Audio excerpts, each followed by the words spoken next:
Hello friends, UPSC में एक vacancy निकली है। वैकेंसी ट्रांसलेटर चाइनीज़ के लिए निकली है। मिनिस्ट्री का नाम मिनिस्ट्री ऑफ डिफेंस, डिपार्टमेंट का नाम है डिफेंस, ऑर्गेनाइजेशन का नाम है signal intelligence directorate integrate defence staff headquarters. देखिए, यह पद टोटल पद की संख्या 1 है और यह पद एससी कैटेगरी के लिए निकला है। यह पद पे लेवल 10 का है। पे लेवल 10 का मतलब हो गया ग्रुप ए गस्टेड का पद है ये, और एज नॉट एक्सीडिंग 40 ईयर्स दिया हुआ है। यह एज अनरिजर्व कैटेगरी के कैंडिडेट के लिए, जो रिजर्व कैटेगरी कैंडिडेट हैं उनको age for norms age relaxation दिया जाएगा। नहीं सॉरी, ये पद ही एससी कैटेगरी का है, एससी और 1 पद है, तो वो ये एज भी है एससी कैटेगरी कैंडिडेट के लिए दिया हुआ है 40 ईयर्स और शेड्यूल कास्ट कैंडिडेट।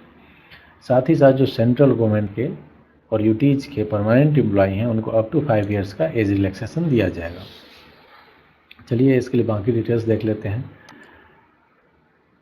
देखिए, इसेंशियल क्वालिफिकेशन में चाहिए bachelor degree in the foreign language concerned Chinese, मतलब चाइनीज़ में चाहिए, with English as a compulsory और elective subject at degree level. Bachelor degree चाहिए आपको चाइनीज़ में, और इंग्लिश कंपलसरी सब्जेक्ट होना चाहिए या इलेक्टिव सब्जेक्ट होना चाहिए डिग्री लेवल में, या फिर और bachelor degree with English as a compulsory elective subject from recognised university और institution and diploma in foreign language concern Chinese with interpretership और ट्रांसलेशन स्टैंडर्ड फ्रॉम यूनिवर्सिटी और institution recognised by government of India. देखिए, अगर आपके पास bachelor degree है Chinese में और उसके साथ English as a compulsory subject या इलेक्टिव सब्जेक्ट है तो वेल एंड गुड, ठीक है। तो आपका अगर इंग्लिश में ही बैचलर डिग्री है, compulsory subject English as a compulsory subject और इलेक्टिव सब्जेक्ट इंग्लिश में आपका बैचलर डिग्री है, तो उसके साथ डिप्लोमा चाहिए फॉरेन लैंग्वेज में, और फॉरेन लैंग्वेज मतलब चाइनीज़ में। उसके साथ साथ इंटरप्रेटरशिप और ट्रांसलेशन स्टैंडर्ड का होना चाहिए, ठीक है।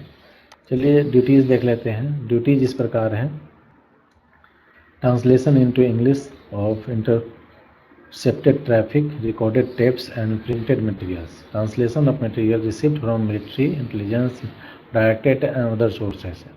Preparation of training exercise for languages trained personnel. Maintenance of foreign language publications. Collation of intelligence information. Probation period 1 year का है और हेडक्वार्टर न्यू दिल्ली में है। यह पद general central services group A gazetted का है, नॉन मिनिस्ट्रियल कैटेगरी का पद है और परमानेंट नेचर का पद है। अगर आप इसके लिए अप्लाई करना चाहते हैं तो अप्लाई करने का लास्ट डेट 12 जून 2025 है। यूपीएससी की वेबसाइट पर जाकर आप अप्लाई कर सकते हैं। आप ऑनलाइन अप्लाई करने का लिंक मैं आपको इस वीडियो के डिस्क्रिप्शन में भी दे दूंगा। साथ ही साथ सारे इंपॉर्टेंट डेट्स एंड डिटेल्स आपको इस वीडियो के डिस्क्रिप्शन में मिल जाएंगे। अगर आप एलिजिबल हैं तो और अप्लाई करना चाहते हैं तो लास्ट डेट का इंतजार ना करें, जितनी जल्दी हो उतनी जल्दी अप्लाई करें। और अगर ये वीडियो आपको पसंद आया तो please like, share, comment and subscribe. आप सबको मेरी तरफ से हार्दिक शुभकामनाएं इस जॉब नोटिफिकेशन के लिए। धन्यवाद।